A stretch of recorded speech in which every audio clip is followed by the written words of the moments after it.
Hi all, I have a very interesting game from last night to show you. It's not entirely correct by any measure. It's pretty blunderful in fact, especially if you look at games with engines which see everything. Then it's kind of embarrassing actually, it gets very embarrassing what you missed.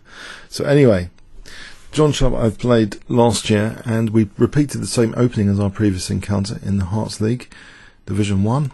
So Hemel Hempstead coming to play at Barnet Chess Club last night, Barnet and his Beefins. And I was on board 2. We have John Piggott on board 1, who has strengthened our team considerably. So I think we're out of the relegation zone. Prior to the match, Hemel Hempstead were lying second in the Herts League, so a formidable team. I played the Caro Kann. We have this repetition of C4, and there's a video link for the previous encounter if you want to see that. That was a pretty short game actually. A major mistake earlier on, and I got a quick victory there in our previous encounter. So I thought, am I going into some sort of preparation here? D4. So usually players would play knight F3, but D4, yes, interesting. Knight F6, knight C3. And one thing about this, the bishop can come out here. I thought this can't be that bad because I've also got things like Queen A5. So I thought it's a bit of a Nimza Indian flavour here. But white plays now D takes E4. Very, very interesting move indeed. It gives white that D4 square for the queen now. After knight takes E4, Queen D4. And the queen is actually, it's just very interesting here, hitting the knight. And yeah, I have to play accurately here. I think I do come up with a reasonable move. I don't really want to sort of take here. I think this is looking good for white, justifying things quite considerably for white. White's got that lock on the D6 square here. You know, for example, this doesn't look. Maybe that's premature. I'm not sure. Or maybe it can be supported. But anyway, wasn't really attracted to that continuation. I played this move Queen A5, which is interesting tactically. So if Queen takes, there's Bishop takes, and I'm on the Rook after. Another very interesting idea, but I think it backfires, is D5, because white can simply play C takes, and now the knight's hanging, the bishop's hanging. So yeah, this is a tricky position, and I've been analysing this a bit earlier. Say Queen A5.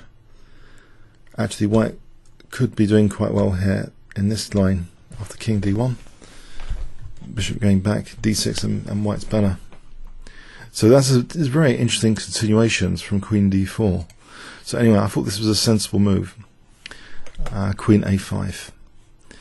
So white now plays knight Ge2, and I'm sort of encouraged when I see that because it's like blocking in the bishop. And now I go a bit crazy, and perhaps this isn't correct. This might not be correct chess at all. D5.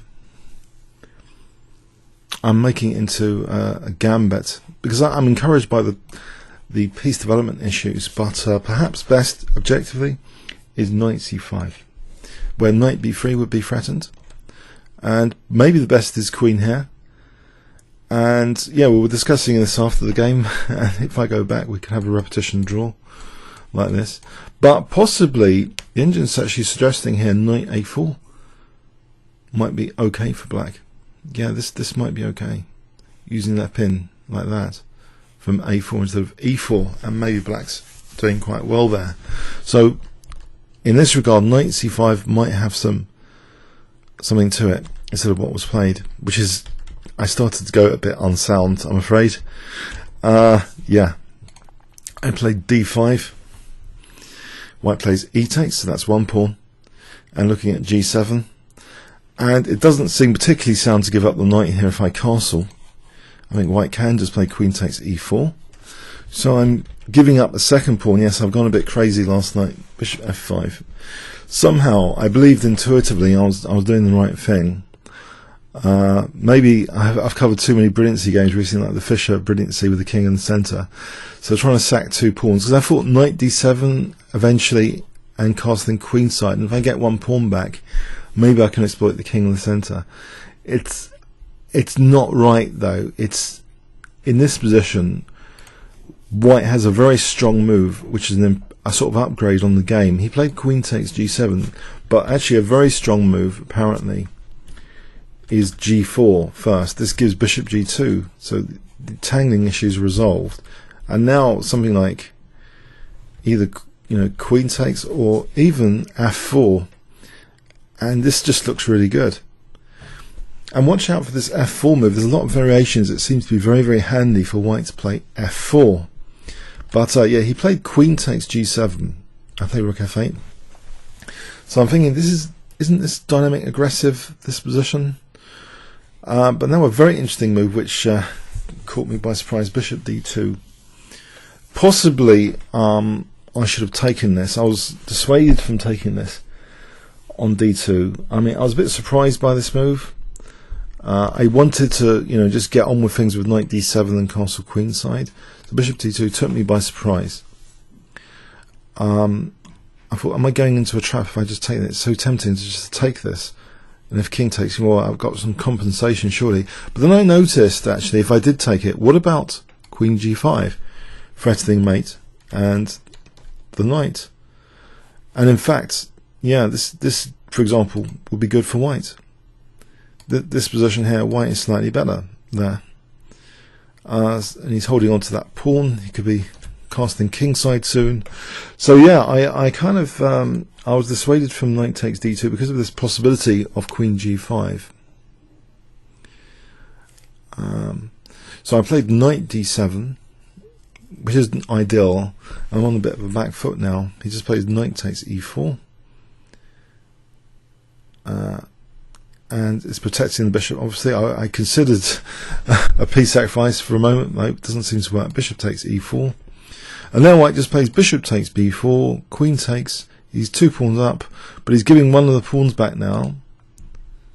And this isn't so bad, actually, technically, this position. I'll pawn down, but you can imagine maybe the g-files later could be useful. White now plays f3, and perhaps I should have just humbly retreated the bishop, because a priority is to castle queenside, actually. I thought I'd try and be clever here, and maybe this kind of backfired a bit. Instead of humbly retreating the bishop, for example, one idea, rook d1, queen e7, I'm still intending to castle queenside, but what I did backfired. I actually played knight c5, thinking, well, this is clever, isn't it? This knight d3 idea. And yeah, it's complicated. If for example, like this check, this might be quite good. Winning that rook, check here and winning that rook. All very good. But white avoids that. Just knight g3. And what I've done in effect is actually enabled this rook d1, because now if I go all in with bishop d3 or knight d3, I think they do backfire. Say check here, try and stop kingside casting. White simply can legally castle queenside here, by the way, and that doesn't look good. I thought check this position. I'm not convinced by this position. I think white's like consolidating. Maybe he's going to double later, maybe b3 and king b2 to unpin the rook, etc. So I wasn't convinced by that position at all, with knight d3 or bishop d3 for that matter. So I go back here and we see just the downside of this knight move. Now rook d1. I just thought I was losing this. One thing though, my opponent had consumed a lot of time here. The time control to reach move 35, an hour and a quarter to reach move 35, and then 7 moves in every 15 minutes. We're playing the adjudication or adjournment mode. You have 2 choices at the start of the game. We're going for that instead of play to the finish.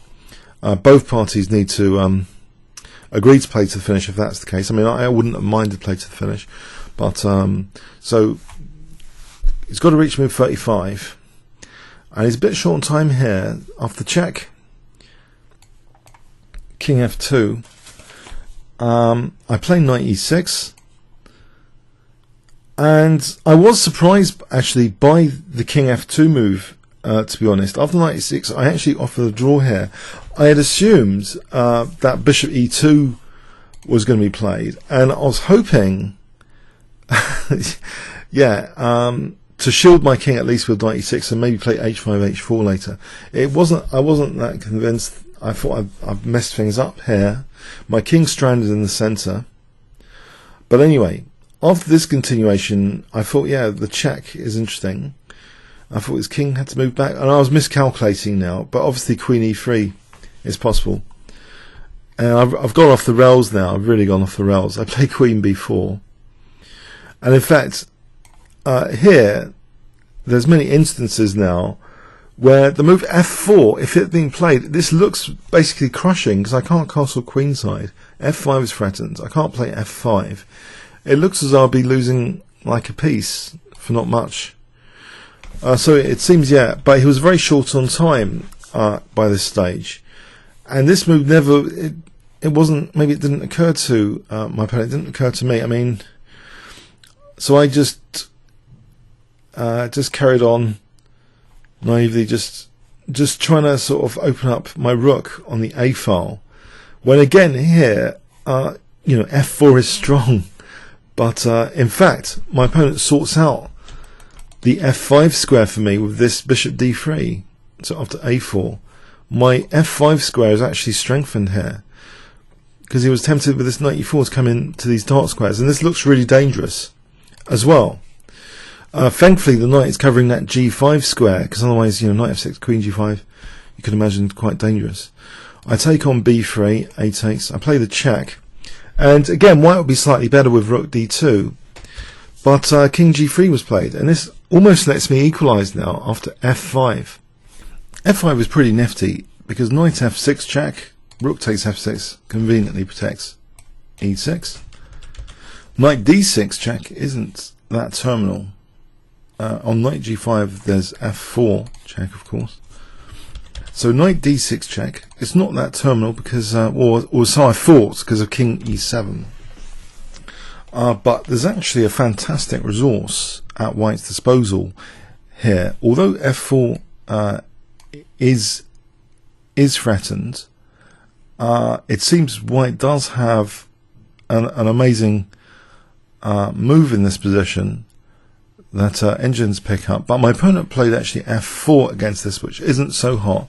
Can you see an amazing move for white here? What would you play with white in this position? If I give you 5 seconds to pause the video here.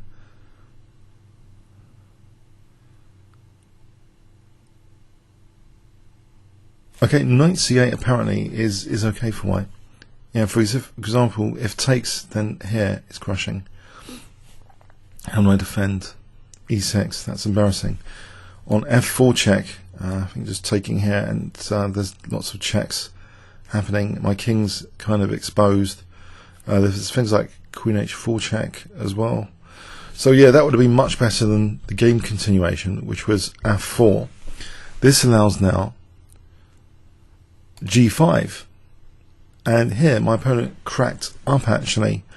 I was expecting here a move like rook he1,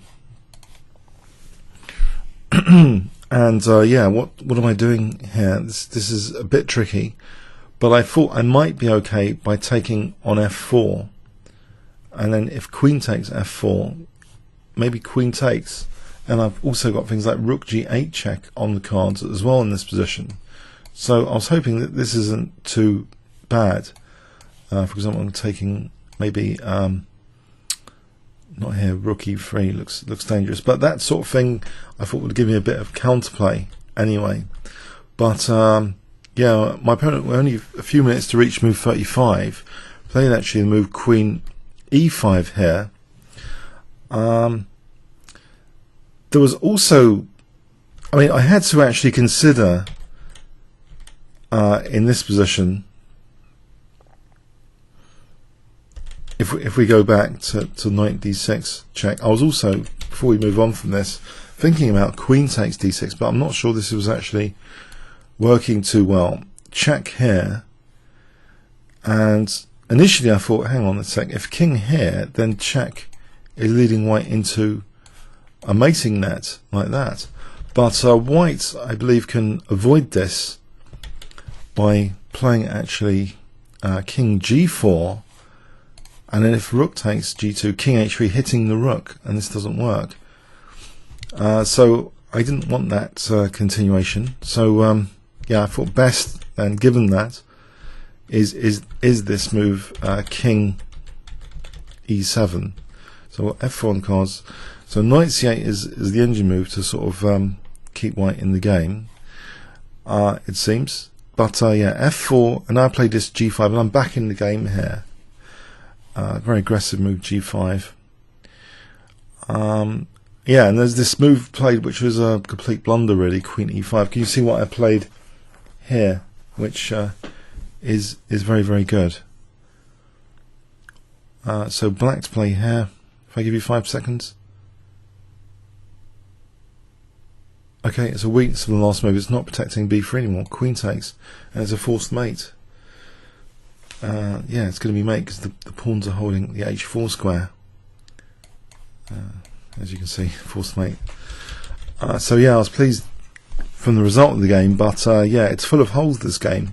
To be honest, it's quite embarrassing when you go with engines and check it after. There's lots of missed opportunities.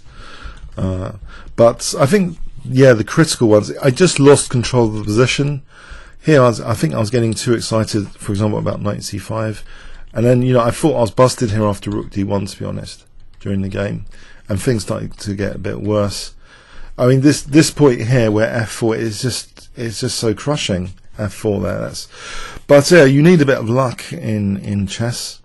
Obviously, when you're playing against humans, you know, the luck exists. If we were all playing against engines, I think it would be extremely demoralizing. We wouldn't play anymore. We'd just be beaten to pulp every single game if you had to play an engine. But yeah, that's the fun of, you know, over the board chess. It's full of blunders. I'll call it blunderful, and that is a large part of the fun of it. You know. Okay, comments or questions on YouTube. Thanks very much.